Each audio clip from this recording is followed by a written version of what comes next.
Yo, what's up? My name is Sput. Welcome to Damage Control, a different type of sailing channel that's here to bring you exactly what you need. Welcome aboard. Please, come along, enjoy the journey as I learn, grow, and go. A quick recap. We finally splashed after I paid the ransom. Then we left the marina. All right, peace. The first thing we did after leaving that wretched marina was to go and anchor in the Fort Pierce Inlet. There we finalized our weather and route planning.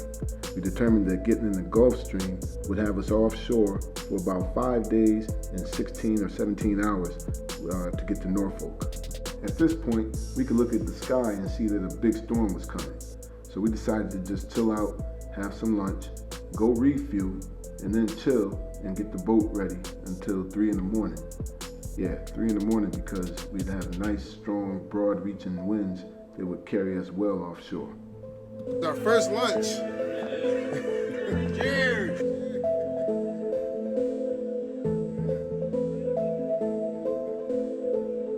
So we just did our first docking.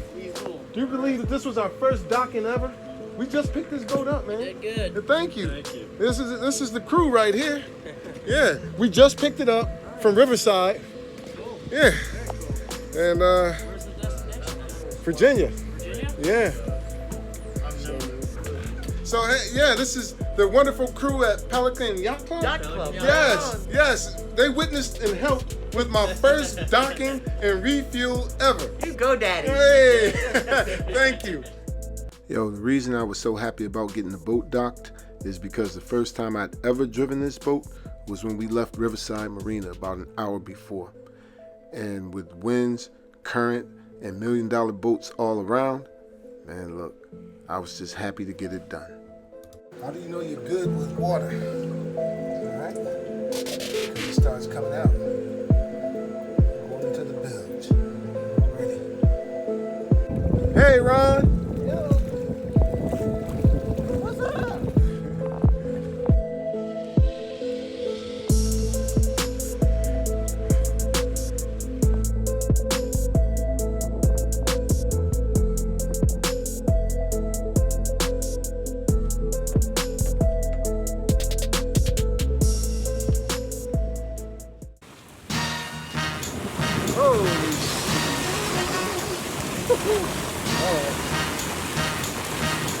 It just got real.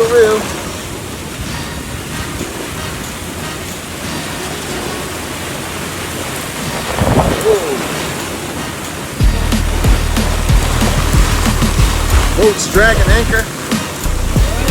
Yeah, we're good.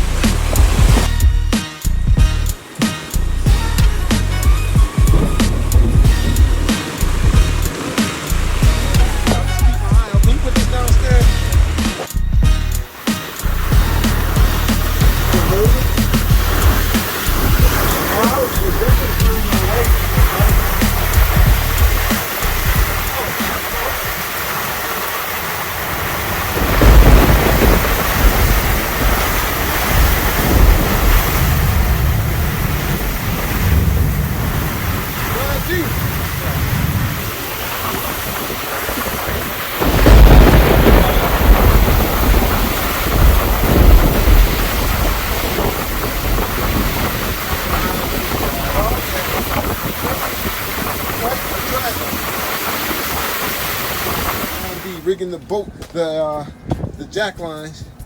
I got nothing, man. I got 3 wraps and I'm lost. Okay, what did you do? Let's see. I'm here and I'm trying to cross over. Now go through and come up and wrap that around and take it through itself.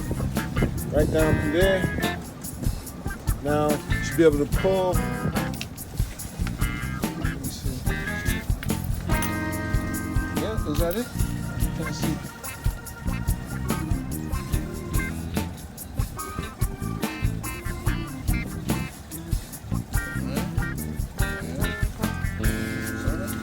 I don't know. You'll know before I will.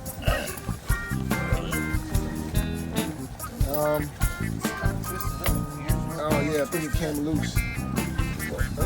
Slide it down some more. You come towards me. No, towards me. Because remember, you're gonna be stretching this thing.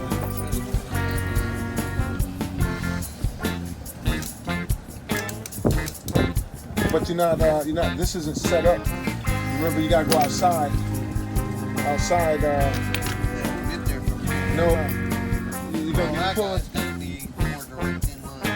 Right. So you gotta go outside and then you can. Yes, sir.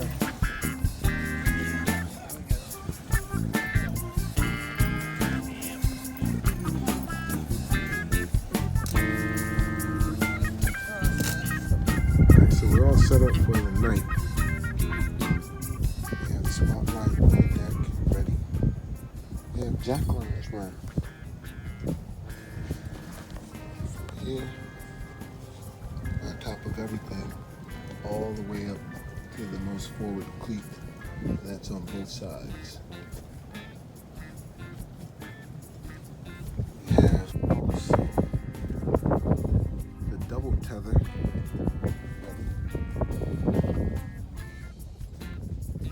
Trying to dry out our gear because we just had a big storm, a couple big storms blow through.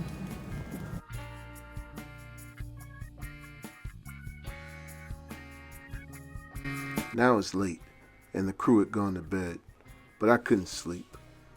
I was thinking about too much. Everything was going through my head.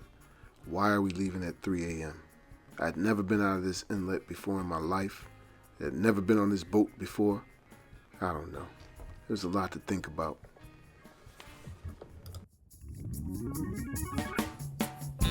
So is that to activate it for people to come, or is that just to get it to arm it? No.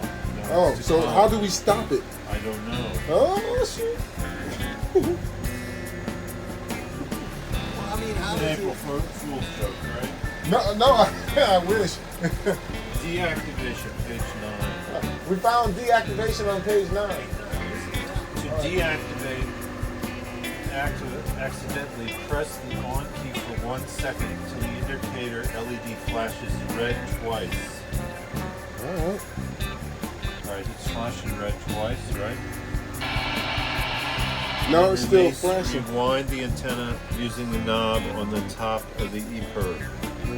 So I think you have to hold it longer because it's still flashing. No, but it says press on key for 1 second until LED flashes red twice. Okay. And then what after that? So, But it's flashing red. That's good. there it is. All right. All right. All right. Now, Coast Guard may call, so just tell them it was a false alarm. All right. All right. Deactivated. So we tried this last night at about 3 in the morning. And we turned around and lived to fight another day. So here we are, trying it again at 8 in the morning. Much better time. We've had breakfast, and now we're relaxed. The sea state is a lot better, and we're doing it the right way. Ron D on the helm. Hey! That's right. There's Mark, and here's me.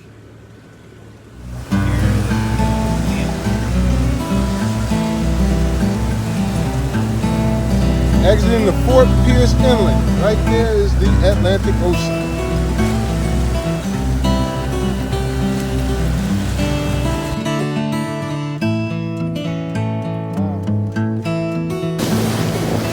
Mark, the captain of sails.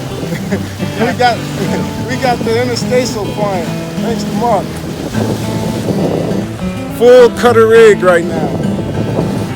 Our first time out.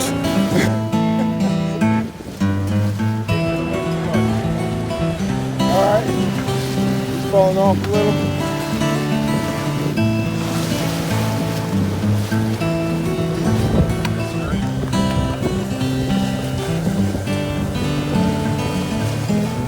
Seven knots. 7 knots. Woohoo! We're sailing.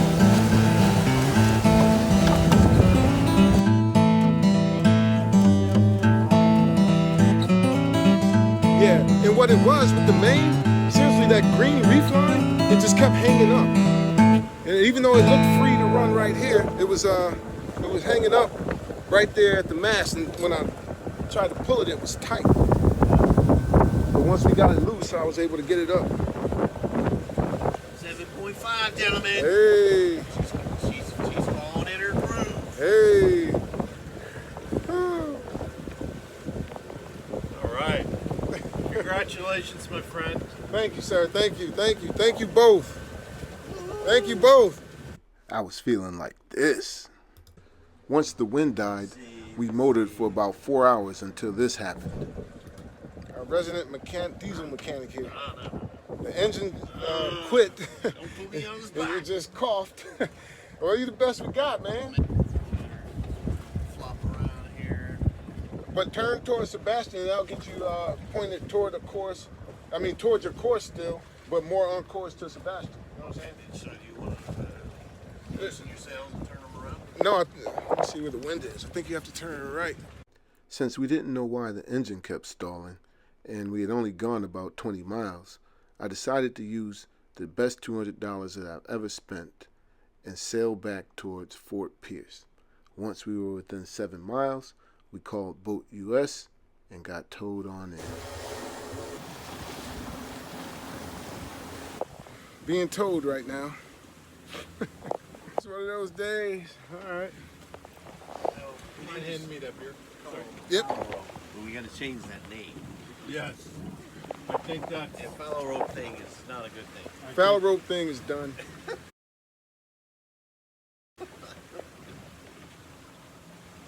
More dolphins. More dolphins. Yeah. Whew, what a day. About as dejected as can be. Being towed back in. Oh boy, we'll figure it out. Okay.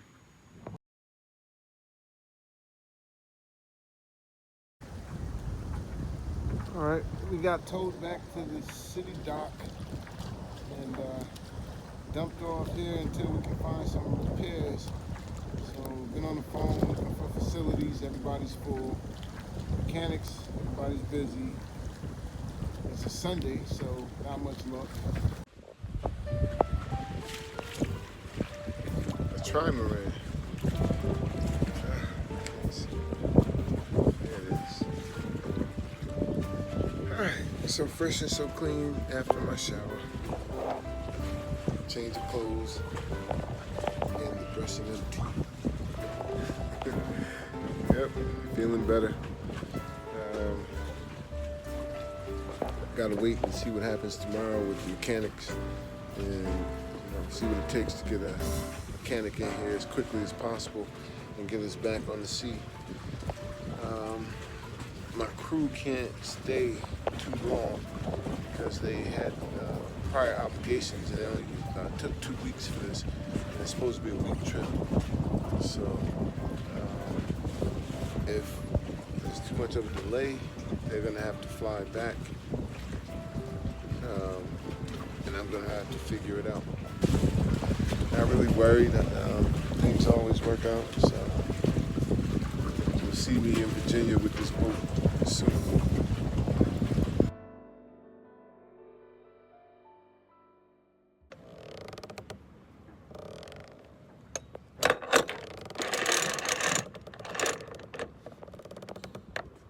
So you mentioned getting that other anchor ready. Yeah. Excellent idea.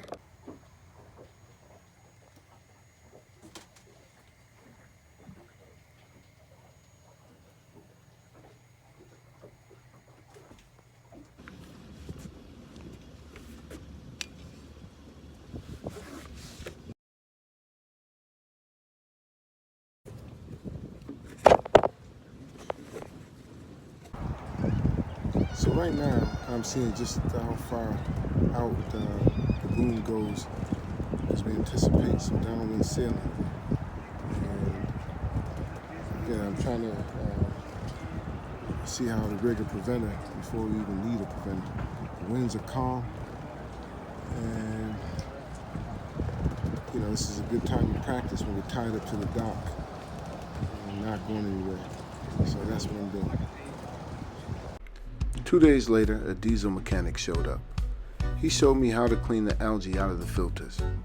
Even though he didn't have any extra filters to sell me, he gave me a lot of valuable information that I would use over and over again. The next day, we set off out of Fort Pierce one more time.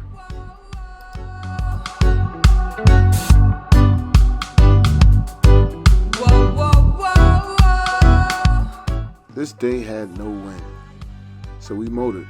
We motored all day long. We motored until, you guessed it, that $200 came in handy again.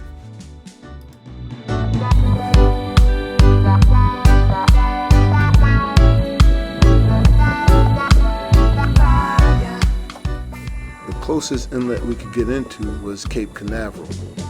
So we sailed at about 2 to 3 knots until we were about 10 miles out and called Towboat US. Marina calling Towboat US. Marina calling Towboat US.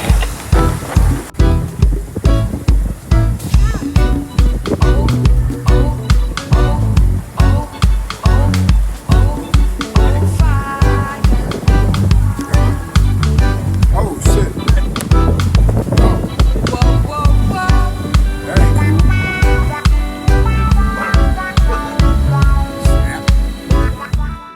Towboat dropped us at Cape Marina. It was a beautiful place, very clean, friendly, and it would be the end of the line for my crew. They had to get back as they both had prior obligations. Next on Damage Control Sailing, I'm stranded at Cape Marina for 5 damn days. I get the fuel polished and tank cleaned, go find an ice cream spot, and guess what? I called a YouTuber to help me get this boat back to Virginia. Whoa, whoa, whoa.